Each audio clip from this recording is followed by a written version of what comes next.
नमस्कार, mid cap मंत्रा में आप सभी का स्वागत है। मैं हूं सुमित और भारतीय बाजार रिकवरी मोड में तो है, लेकिन रिकवरी उतनी स्ट्रांग नहीं है।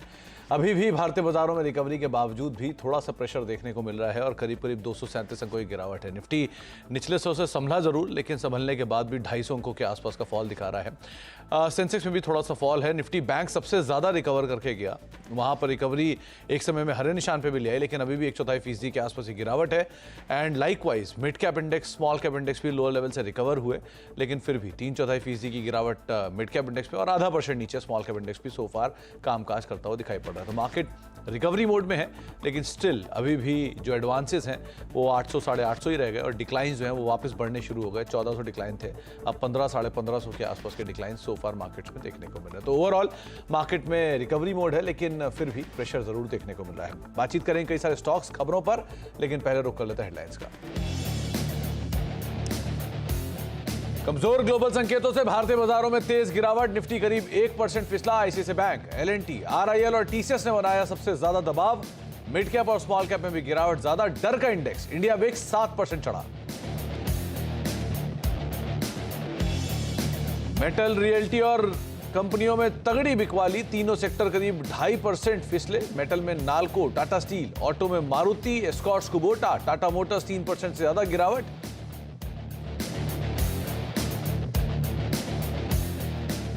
अच्छे नतीजों और दमदार मैनेजमेंट कमेंट्री के बीच जोमैटो 14% ऊपर। ब्लिंकिट की दिसंबर 26 तक 2000 डिलीवरी सेंटर खोलने की कंपनी की योजना। सीएलएसए की 350 रुपए का लक्ष्य के साथ खरीदारी करके चलने की राय। पेरेंट कंपनी की ओर से कमजोर गाइडेंस से कमिंस की में तेज गिरावट। शेयर 8% से ज्यादा फिसलकर बना वायदा का टॉप लूजर। भारतीय कारोबार में पावर और इंजन कारोबार में नरमी के संकेत। दूसरे कैपिटल गुड शेयर भी फिसले।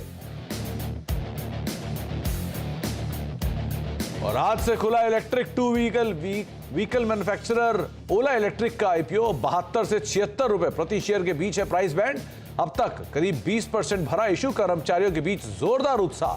कर्मचारी कोटा 3.25 गुना से ज्यादा भरा।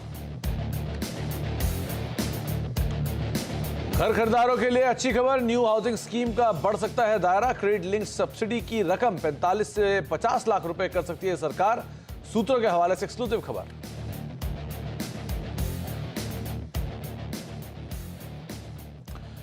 तो भारतीय बाजारों में रिकवरी है, लेकिन रिकवरी के साथ साथ अभी भी ब्रॉडर मार्केट्स में उतना कंफर्ट नहीं है। मोरलेस अगर मार्केट्स को देखा जाए तो रिकवरी के बाद एक दायरे के अंदर ही कामकाज कर रहा है, लेकिन मिड कैप, स्मॉल कैप में रिकवरी थोड़ी ज्यादा है। फिर भी करीब 3/4% के आसपास का फॉल वहां पर देखने को मिल रहा है। बाजार पर बातचीत करने के लिए शेयर खान बाय बीएनपी के जतिन गेडिया हमारे साथ मौजूद हैं। जतिन सर नमस्कार, स्वागत है कार्यक्रम में। मार्केट्स में आज निगेटिव सेंटीमेंट के बीच में शुरुआत तो हुई, पेन है, लेकिन उतनी इंटेंसिटी का नहीं है जितना फर्स्ट हाफ में हम देख रहे थे। आप कैसे देख रहे हो मार्केट्स को? थोड़ा सा ब्रीदर कहें इसे आज। Good afternoon everybody. तो हमारा जो शेरखान रिसर्च टीम का व्यू है कि कहीं ना कहीं जो हमें एक 3 दिनों का कंसोलिडेशन ब्रेकआउट देखने मिला था कल के ट्रेडिंग सेशन में अबाउट 25,000, वो कहीं ना कहीं हमें लगता है कि फेल आउट हो गए या तो फेलियर हो गया, ब्रेकआउट फेलियर हो गया है। 24,700 का जो lower end of the range था वो भी तोड़ के नीचे जा चुका है। तो हमें लगता है कि थोड़ी वीकनेस आगे जाते हुए हमें और बढ़ती हुई नजर आनी चाहिए in the case of Nifty. हमें लग रहा है कि 24,600 24,550 तक ये वीकनेस कंटिन्यू रह सकती है, जहाँ पे support in the form of the 20-डे एवरेज और साथ ही साथ में एक 38.2% फिबोनाची रिट्रेसमेंट लेवल है। तो हमें लग रहा है कि ये जो गैप डाउन ओपनिंग हुआ है वो इजीली इतना रिकवरी, वी शेप रिकवरी हम लोग एक्सपेक्ट नहीं कर रहे हैं। इनफैक्ट हम लोग को लग रहा है कि थोड़ी वीकनेस और नीचे की तरफ बढ़ती हुई नजर आ रही है। ट्रेड की बात करूं तो 24,860 के स्टॉप लॉस से शॉर्ट किया जा सकता है। टारगेट रहेगा 24,600 24,550। 24,600 24,560 ये टारगेट्स खुलते हुए दिखाई पड़ रहे हैं। इनफैक्ट पहली शॉर्ट कॉल आज जतिन सर ने दी है। आज सुबह से करीब 24,800 के आसपास अभी कामकाज कर रहे हैं इंडेक्स, और थोड़ा सा आप शॉर्ट इंडेक्स में जा सकते हैं। जतिन सर, अब स्टॉक स्पेसिफिक भी शॉर्ट का समय आ गया है क्या, या अभी वहां पर एक्शन लॉन्ग साइड पर है? तो देखिए, स्टॉक्स में जो हमें फ्रेश इंडिकेशन मिल रहे हैं वो रियलिटी स्पेस में वीकनेस के मिल रहे हैं और उसमें से हमने गोदरेज प्रॉपर्टीज को सिलेक्ट किया है सेल साइड की तरफ। हमें लगता है उसमें आज के ट्रेडिंग सेशन में एक फ्रेश ब्रेकडाउन देखने मिल रहा है, तो हमें लगता है कि 3060 के स्टॉप लॉस के साथ शॉर्ट किया जा सकता है और टारगेट रहेंगे 2940 के। और एक जो लॉन्ग साइड की तरफ हम ट्रेड सजेस्ट कर रहे हैं वो टाइटन में है। तो टाइटन में हमने देखा है कि एक शार्प रनअप के बाद पिछले 4-5 दिनों से एक रेंज बाउंड कारोबार हो रहा है। आज के ट्रेडिंग सेशन में भी वीकनेस के बावजूद उसमें एक पॉजिटिव मोमेंटम बना हुआ है। हमें लगता है कहीं ना कहीं एक ट्रायंगल पैटर्न फॉर्म हो गया और ऊपर की तरफ हम एक ब्रेकआउट एक्सपेक्ट कर रहे हैं। तो टाइटन में लॉन्ग जाने की सलाह रहेगी। स्टॉप लॉस रहेगा 3380 का और टारगेट है 3550 की। तो टाइटन में आप बिकवाली करे चल सकते हैं, नंबर्स भी अवेटेड है और नंबर से पहले आप यहाँ पर शॉर्ट साइड पर एक कॉल ले सकते हैं। करीब 3430 के आसपास टाइटन अभी कामकाज करता हुआ दिखाई पड़ रहा है। दूसरी तरफ आप जा सकते हैं लॉन्ग साइड पर गोदरेज प्रॉपर्टीज़ में 2940 रुपये के टारगेट्स के लिए आप वहाँ पर खरीदारी करेंगे और करीब 3030। इनफैक्ट गोदरेज भी शॉर्ट था ना मेरे ख्याल से Jatin sir? Godrej property sell side है और टाइटन बाय है। साइड की तरफ। हाँ, उसमें मेरी गलती है, सॉरी। टाइटन में आप लॉन्ग जाएंगे, गोदरेज में शॉर्ट था, मैं उल्टा बोल गया। गोदरेज में आप शॉर्ट नहीं, गोदरेज में आप शॉर्ट साइड पे जाएंगे और टाइटन लॉन्ग है 3580 के टारगेट्स के लिए, 3380 का एक स्टॉप लॉस। ये आज नंबर्स भी आने वाले हैं और शॉर्ट साइड पे आप जाएंगे गोदरेज प्रॉपर्टी में करीब 2940 के टारगेट्स के लिए और बिकवाली करके चलने की राय आपको यहाँ दी जा रही है। 3026 का एक अभी भाव देखने को मिल रहा है। जतिन सर से आगे बातचीत जारी रखेंगे, लेकिन पहले कुछ मिड कैप के स्टॉक्स के ऊपर नजर डालते हैं। मिड कैप में रिकवरी तो है, लेकिन रिकवरी के बावजूद भी करीब करीब 0.5% के आसपास का ड्रॉप मिड कैप इंडेक्स दिखा रहा है। सबसे पहले आज सरकारी बैंकों में तेज बिकवाली, 1.5% नीचे सरकारी बैंकों का इंडेक्स है। यूनियन बैंक 1.5% नीचे, केनरा बैंक 1.5% नीचे, आईओबी 1.5% नीचे और बैंक ऑफ महाराष्ट्र भी करीब करीब 0.5% के आसपास का फॉल दिखा रहा है। मेटल शेयरों में बिकवाली, इसमें हिंदुस्तान कॉपर 2.5% नीचे, वेदांता 2.25% नीचे, सेल 2% नीचे और जीएसपीएल करीब करीब 2% के आसपास बिकवाली यहाँ पर देखने को मिल रही है। रियल स्टेट शेयरों में गिरावट, इसमें प्रेस्टीज एस्टेट 4.5% नीचे, ब्रिगेड एंटरप्राइजेस 4% नीचे, गोदरेज प्रॉपर्टी 3.5% नीचे और अजमेरा रियल्टी करीब करीब 3% की बिकवाली यहाँ पर देखने को मिल रही है। एफएमसीजी शेयरों में रेडिको खैतान 1.5% नीचे, Colgate flat to negative, Marico 1.5% नीचे और ईआईडी पैरी शुगर स्पेस से 4% के आसपास डिक्लाइन यहाँ पर है। मिड कैप के चढ़ने वाले शेयरों में पेटीएम 7% की तेजी यहाँ देखने को मिल रही है, सुजलॉन 5% ऊपर है, नायका 4% ऊपर और पिरामल एंटरप्राइजेस करीब करीब 2.5% की तेजी यहाँ से आते हुए दिखाई पड़ रही है।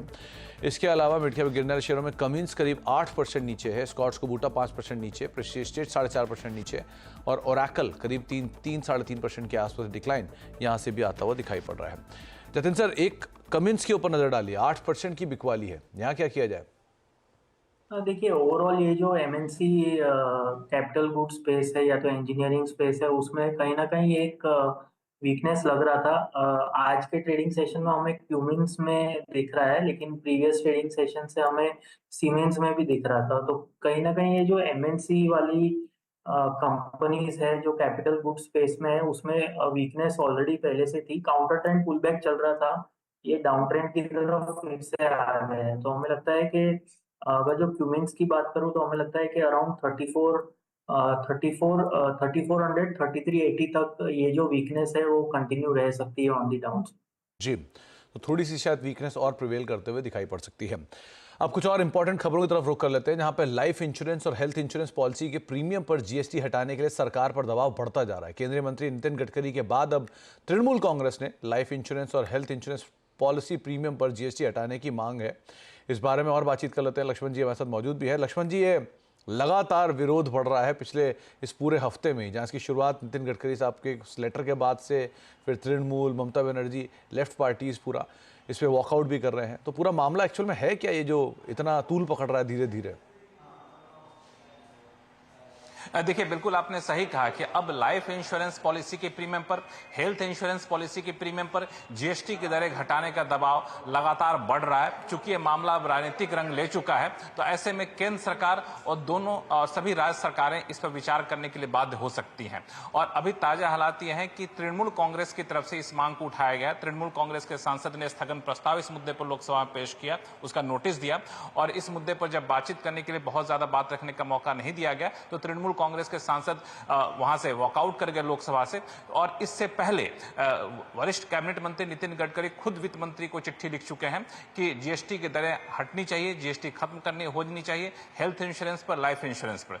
दरअसल बता दूं, इसमें पूरा मामला यह है कि हेल्थ इंश्योरेंस की पॉलिसी आप लेते हैं, चाहे लाइफ इंश्योरेंस की पॉलिसी आप लेते हैं, तो उसका जो प्रीमियम चुकाते हैं, उस प्रीमियम पर अलग अलग जीएसटी की दरें होती है। ये जीएसटी की दरें 18% तक चली जाती हैं। पिछले दिनों कई सारे इंडस्ट्री एसोसिएशन ने, एजेंट जो होते हैं पॉलिसी बेचने वाले, वो एसोसिएशन ने इसकी मांग उठाई थी। जब उनकी बात नहीं सुनी गई, तो एसोसिएशन सब मिलकर के कैबिनेट मंत्री नितिन गडकरी के पास गए थे नागपुर में, और वहां के एसोसिएशन ने जब ये बात अपने सामने रखी, तो उससे नितिन गडकरी सहमत दिखे, और फिर नितिन गडकरी ने एक चिट्ठी लिखी थी वित्त मंत्री को। उस चिट्ठी के सामने आने के बाद अब तृणमूल कांग्रेस ने इस मुद्दों को अपने हाथ में ले लिया है, और ममता बनर्जी ने कल ही इस मुद्दे पर बड़ा बयान दिया था, और अब आज संसद में मामला गुंजता हुआ दिख रहा है। तो ये मुझे लगता है कि अब एक राजनीतिक रंग आ रहा है इसमें, तो ये इस पे हो सकता है कि आने वाले दिनों में सरकार कुछ बीच का रास्ता निकालने पर विचार करे। नहीं, तो अब सरकार कुछ बीच का रास्ता निकालेगी तो आप 100% कोई ना कोई रास्ता ढूंढ ही लाए होंगे अंदर से, जो बातचीत चली रही होगी।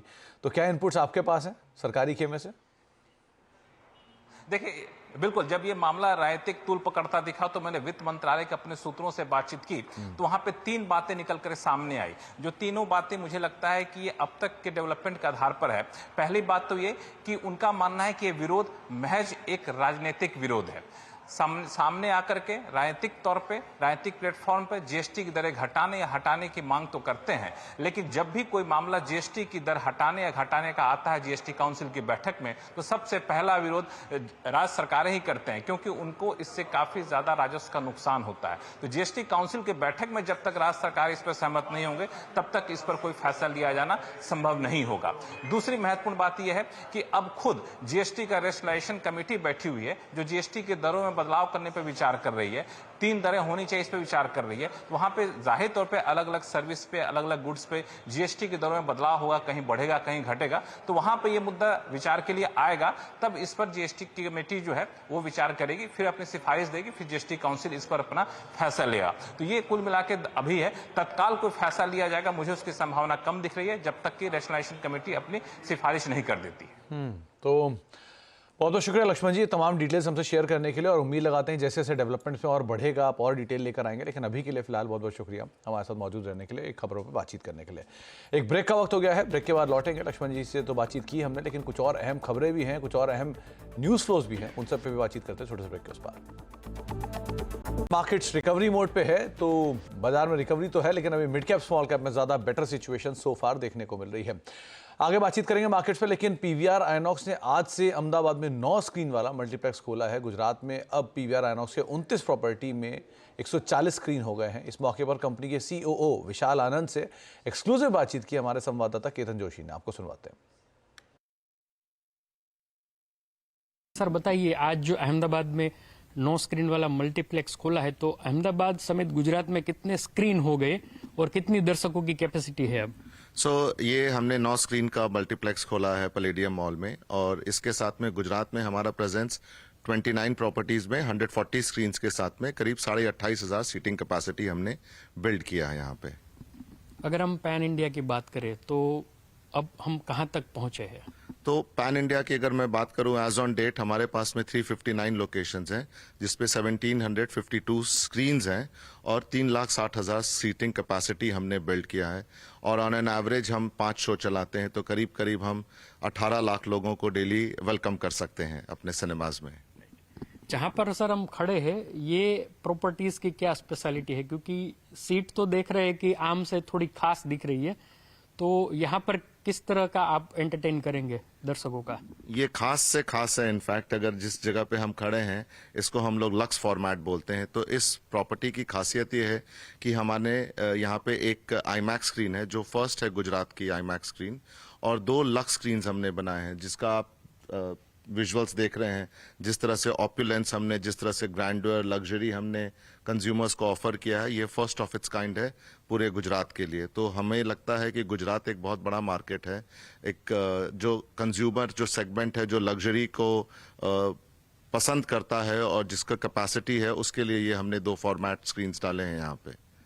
अगर आप बता पाए तो एक आध साल में हम यहाँ से कहाँ आप देखते हैं, क्योंकि आप ऑलमोस्ट ऑल इंडिया का ऑपरेशन देखते हैं। नहीं, मैं ऑल इंडिया का ऑपरेशन तो नहीं देखता हूं, पर हाँ सेंट्रल इंडिया, वेस्ट और ईस्ट का मैं ऑपरेशन संभालता हूं। तो as a company growth on an average हम करीब 200 स्क्रीन खोलेंगे। एंड गुजरात हमारे लिए काफी इंपॉर्टेंट स्टेट है। 1750 स्क्रीन जो मैंने आपको बताया, 1752 स्क्रीन जो आज हमारे पास हैं, उसमें से 140 स्क्रीन गुजरात में है। तो करीब करीब 8% हमारा screen installation state of Gujarat में है। तो आप पीवीआर एनॉक्सी मैनेजमेंट को सुन रहे थे। शेयर हालांकि फ्लैट टू नेगेटिव है, 1-1.5% के आसपास की बिकवाली के साथ सो फार कामकाज करता हुआ दिखाई पड़ रहा है। एक ब्रेक का वक्त हो गया है। ब्रेक के उस पार कुछ और बाजार पर बातचीत और खिलाड़ियों का अपडेट। हफ्ते का आखिरी कारोबारी सत्र है, तो उन पर बातचीत करेंगे। छोटे से ब्रेक के उस तरफ मार्केट्स रिकवरी मोड में है। रिकवरी मोड में specially mid cap small cap index है। फ्रंटलाइन इंडेक्स हालांकि इतनी रिकवरी में नहीं है, लेकिन मिड कैप स्मॉल कैप में अच्छी रिकवरी देखने को मिल रही है। जतिन सर, 2-3 स्टॉक देखिए। पहला नाम तो है इन्फो एज, वो जोमेटो की होल्डिंग की वजह से स्टॉक में जबरदस्त तेजी है, 5% का उछाल यहाँ पर है। दूसरा, फार्मा से आपने कोई भी नाम नहीं बोला। आज फार्मा अच्छी तेजी में, इनफैक्ट लगातार ही तेजी में। क्या करें यहाँ पे? देखिए, फर्स्ट ऑफ ऑल फार्मा की मैं बात करूंगा। Definitely pharma one of the sectors on our radar था, लेकिन कंसीडरिंग के ऑलमोस्ट बहुत ज्यादा चल गया है और रिस्क रिवॉर्ड पर्सपेक्टिव थोड़ा ट्रेड सेटअप नहीं मिल रहा था। एक जो ट्रेड सेटअप हमें अच्छा लग रहा है वो सन फार्मा में है। तो सन फार्मा अगर जो देखे तो शार्प रनअप के बाद 3-4 दिनों का कंसोलिडेशन है और फिर से एक रनअप के लिए रेडी लग रहा है हमें लगता है। तो अगर जो फार्मा स्पेस में किसको कुछ बाय करना है तो सन फार्मा प्रिफर्ड पिक रहेगा। 1680 का स्टॉप लॉस रहेगा और ऊपर में टारगेट अराउंड 1760 1775 के रहेंगे। तो सन फार्मा पे आप इसलिए नजर रखें। और इन्फो एज,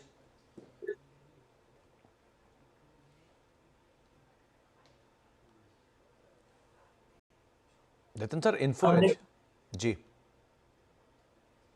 देखिए, नौकरी या तो इन्फो एज की मैं बात करूं तो आज एक शार्प रनअप देखने मिला है। इनफैक्ट ये जो इसमें जो ट्रेंड है वो अच्छा खासा पॉजिटिव ही है। जब भी ये अपने 20 डे पे आता है, 20 डे मूविंग एवरेज पे आता है, वहां से एक स्ट्रॉन्ग रैली या तो बाइंग इंटरेस्ट रिज्यूम होता है। तो कहीं ना कहीं ऐसा लगता है कि जो मूव है वो और आगे जाते हुए हमें कंटिन्यू रह सकता है अनटिल द लेवल्स ऑफ 7400 7420 तक अभी भी अपसाइड है पोटेंशियल।